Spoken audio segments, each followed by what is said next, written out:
തദ്ദേശ തിരഞ്ഞെടുപ്പ് ഫലം പുറത്തു വന്നപ്പോൾ വടക്കൻ കേരളത്തിൽ LDFന്റെ അഭിമാനമായി മാറിയിരിക്കുകയാണ് വടകര നഗരസഭ.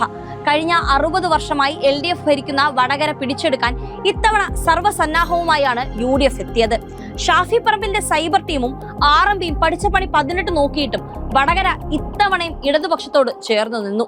തിരഞ്ഞെടുപ്പ് പ്രചരണ വേളയിൽ മന്ത്രി മുഹമ്മദ് റിയാസ് പറഞ്ഞത് കൃത്യമായ പ്രചരണ പ്രവർത്തനങ്ങളിലൂടെ LDF സാധ്യമാക്കി.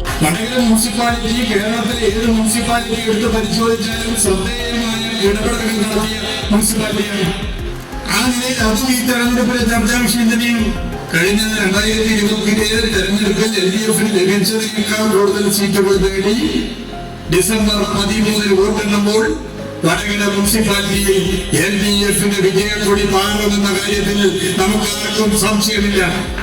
ആകെയുള്ള 47 സീറ്റുകളിൽ 27 സീറ്റുകൾ നേടിക്കൊണ്ടായിരുന്നു 2020 വടകരയിൽ LDF നഗരസഭ ഭരണം പിടിച്ചത്. UDF അന്ന് നേടിയത് 16 സീറ്റുകൾ, BJPക്ക് 3 സീറ്റും. എന്നാൽ ഇത്തവണ 48 സീറ്റുകളുള്ള വടകരയിൽ 28 സീറ്റുകൾ നേടിയാണ് LDF ഭരണത്തിലേറാൻ പോകുന്നത്. UDFന് ഇത്തവണ നേടാനായത് 15 സീറ്റ്. അതായത് LDF കഴിഞ്ഞ തവണത്തേക്കാൾ 1 സീറ്റ് കൂടുതൽ നേടിയപ്പോൾ UDF കഴിഞ്ഞ തവണത്തിൽ നിന്ന് 1 സീറ്റ് കുറഞ്ഞു. വടകര പിടിക്കാൻ അരയും തലയും മുറുക്കി ഇറങ്ങിയവർക്ക് വടകര കിട്ടിയില്ലെന്ന് മാത്രമല്ല കയ്യിലുണ്ടായിരുന്ന പോവുകയും ചെയ്തു എന്ന് സാരം. സംസ്ഥാന സർക്കാരിന്റെ പദ്ധതികളായ അതിദാരിദ്ര്യമുക്ത നഗരസഭ, പാർപ്പിടമില്ലാത്ത എല്ലാവർക്കും പാർപ്പിടം എന്നിവ വിജയകരമായി നടപ്പിലാക്കിയ നഗരസഭയായിരുന്നു വടകര. അരികെ പോലുള്ള ജനപ്രിയ പദ്ധതികളായിരുന്നു കഴിഞ്ഞ 5 വർഷങ്ങളിൽ വടകര നഗരസഭ നടപ്പിലാക്കിയത്. എന്തായാലും വടകരയുടെ മണ്ണിൽ കാലം ചുവന്ന ചായം കൊണ്ട് വരച്ചിട്ട ചരിത്രം ഒരു ജനകീയ മുന്നണിക്ക് മാറ്റി വരയ്ക്കാനാകില്ല എന്ന് ഒരിക്കൽ കൂടി തെളിയിക്കുകയാണ് ഈ തെരഞ്ഞെടുപ്പിലൂടെ.